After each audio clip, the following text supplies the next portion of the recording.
Assalamualaikum warahmatullahi wabarakatuh. Saudara sekalian, sekarang kita masuk ke materi berikutnya.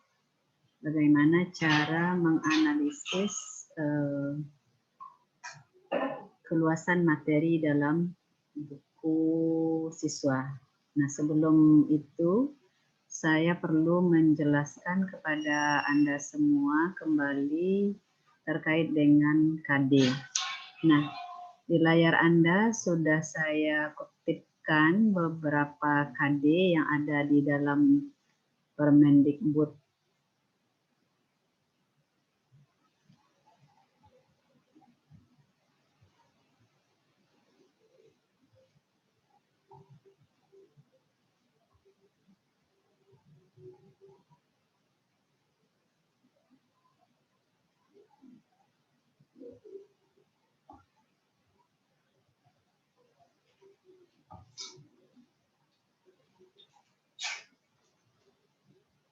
Permendikbud nomor 37 tahun 2018.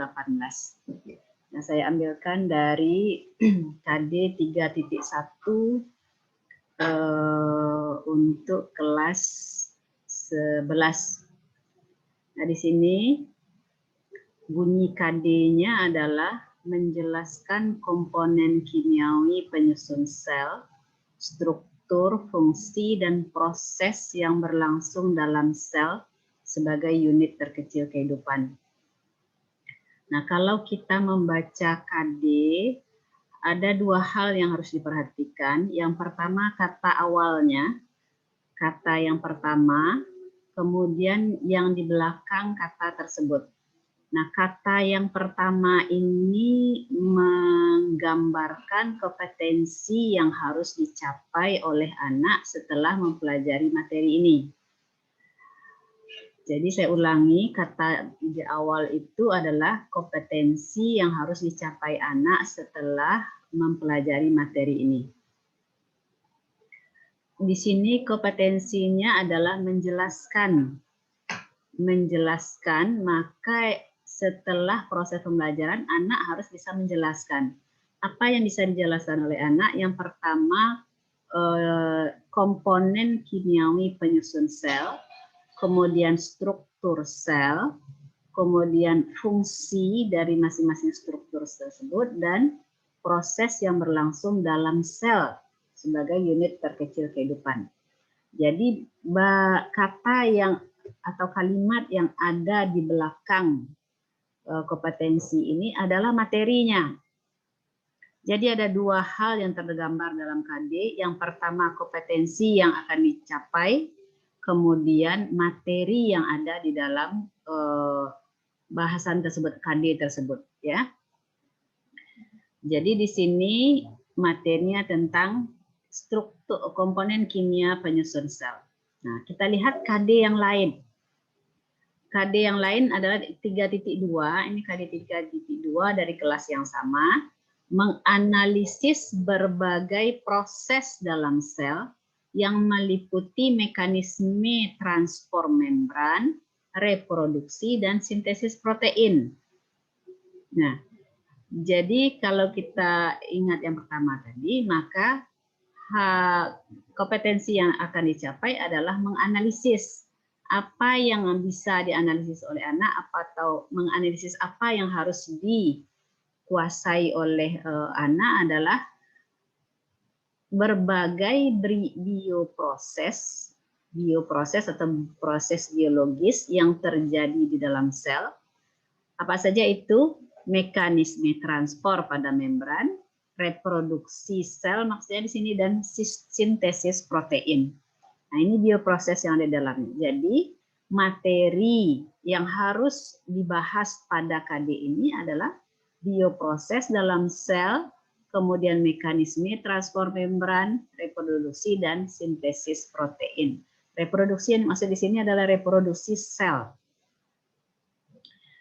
Nah, berbeda dengan yang pertama tadi. Kalau yang pertama tadi kompetensinya menjelaskan kalau kita lihat pada taksonomi Bloom, Anda harus biasakan melihat taksonomi Bloom. Menjelaskan itu berada pada level kedua. Kemudian menganalisis pada 3.2 kompetensinya adalah menganalisis. Nah, menganalisis ini berada pada level yang keempat. Nah, jadi kompetensinya lebih berat dibandingkan daripada KD 3.1. Nanti kita lihat keterkaitannya apa ya.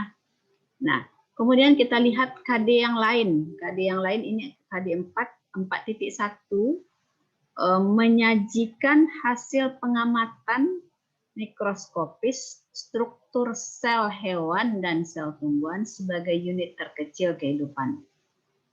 Menyajikan hasil pengamatan mikroskopis struktur sel hewan dan sel tumbuhan ya. Jadi KD 4 ini terkait dengan keterampilan. Nah, Anda harus lihat di sini kompetensinya adalah menyajikan. Apa yang harus disajikan oleh siswa adalah hasil pengamatan mikroskopis struktur sel hewan dan sel tumbuhan. Berarti anak melakukan kegiatan pengamatan mikroskopis praktikum struktur sel hewan dan sel tumbuhan, lalu menyajikan hasil. Menyajikan hasilnya dalam bentuk apa? Bisa dalam bentuk tertulis, bisa dalam bentuk lisan. Nah, ini yang harus Anda jabarkan nanti. Kemudian 4.2, membuat model tentang bioproses yang terjadi dalam sel berdasarkan literatur dan percobaan. Nah, kalau yang 4.1 menyajikan hasil pengamatan, ini gampang, membuat laporan praktikum itu sudah menyajikan hasil pengamatan, atau menyajikan secara lisan hasil pengamatan itu juga sudah menyajikan.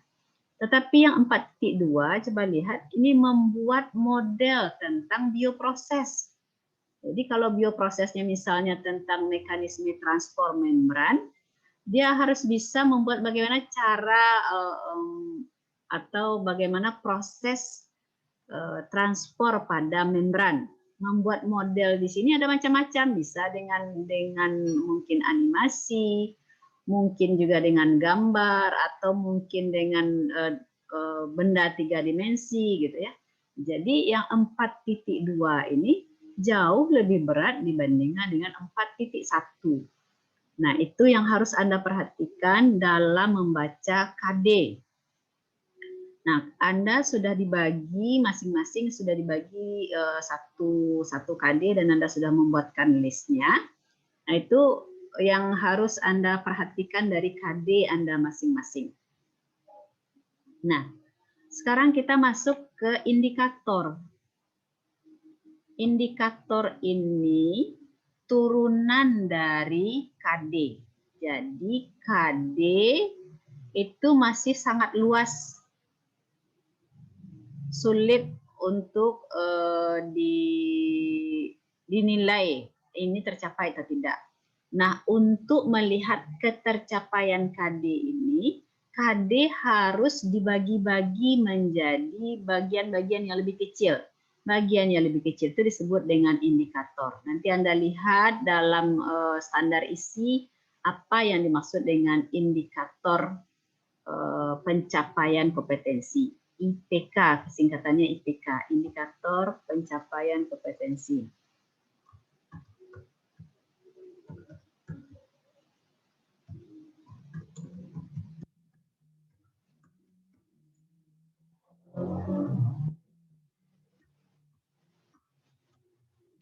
Jadi singkatannya IPK bukan indeks prestasi kumulatif ya, tetapi indikator pencapaian kompetensi. Nah, indikator kalau Anda lihat di kamus itu artinya penanda ya, penanda. Penanda apa? Penanda bahwa kompetensinya tercapai. Jadi disebut dengan indikator pencapaian kompetensi. Bukti bahwa KD ini tercapai dilihat dari indikator masing-masingnya. Indikator ini kalau KD sudah tersedia dalam standar isi, Permendikbud 37 nomor tahun 2018, tetapi indikator belum. Indikator ini harus dibuat oleh guru. Nah, sekarang Anda sebagai calon guru, Anda harus bisa membuat indikator ini, bagaimana merumuskan indikator, bagaimana memilah KD yang luas itu menjadi indikator-indikator pencapaian kompetensi. Nah, indikator itu ada dua komponennya, hampir mirip dengan KD. Pertama, kata kerja operasional ditambah dengan materi. Materinya harus yang sudah dipilah, sudah bukan lagi umum seperti pada KD. Saya ulangi, indikator itu terdiri dari kata kerja operasional ditambah dengan materi. Nah, di bawah indikator ada lagi tujuan pembelajaran. Tujuan pembelajaran ini lebih spesifik daripada indikator. Biasanya untuk satu kali tatap muka ada satu tujuan pembelajaran atau beberapa tujuan pembelajaran. Nah, tujuan pembelajaran terdiri dari komponennya 4, A, B, C, D. Anda mudah mengingatnya A, B, C, D. Yang A itu audiens.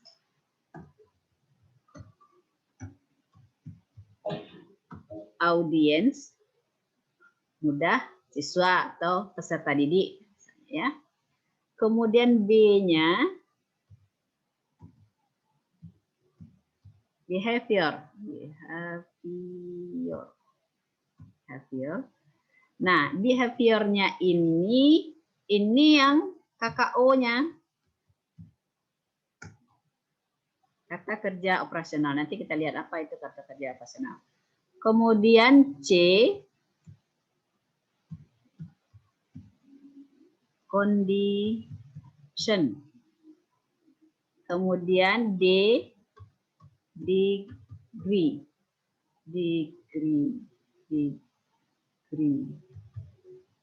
Nah,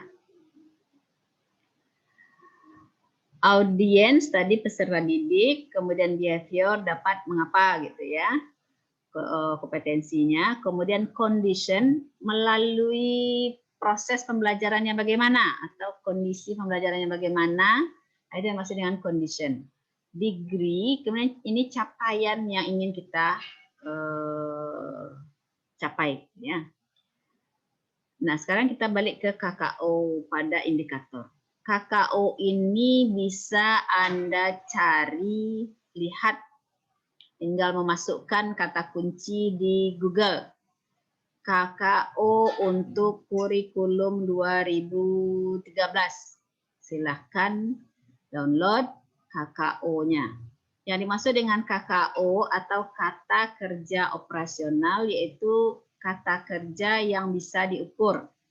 Misal, kalau dikatakan dapat menulis dengan baik. Nah, baik di sini tidak dapat diukur. Mengapa? Yang dimaksud dengan menulis dengan baik itu mungkin tulisannya rapi, tinggi huruf sama besar misalnya ya, sama tinggi, arah tulisan sama misalnya. Nah, itu yang operasionalnya. Tapi kalau hanya dikatakan baik saja itu tidak operasional. Memahami konsep sel itu tidak operasional. Apa bukti bahwa dia bisa memahami konsep sel? Dia dapat menuliskan atau dia dapat menyebutkan atau dia dapat menjelaskan konsep sel. Nah, itu baru bukti bahwa dia dapat menjelaskan, dia dapat menuliskan dengan benar. Nah, itu yang operasional. Nah, nanti Anda lihat KKO ini berbeda-beda untuk setiap tingkatan dalam taksonomi Bloom. Jadi tugas Anda berikutnya adalah mendownload KKO untuk kurikulum 2013. Nah, lalu tambahkan materi di belakangnya. Nah, setelah itu baru kita akan masuk pada tujuan pembelajaran. Nah, baik, untuk bahasan kali ini cukup sampai di sini. Nanti lihat tugasnya di assignment di e-learning. Assalamualaikum warahmatullahi wabarakatuh.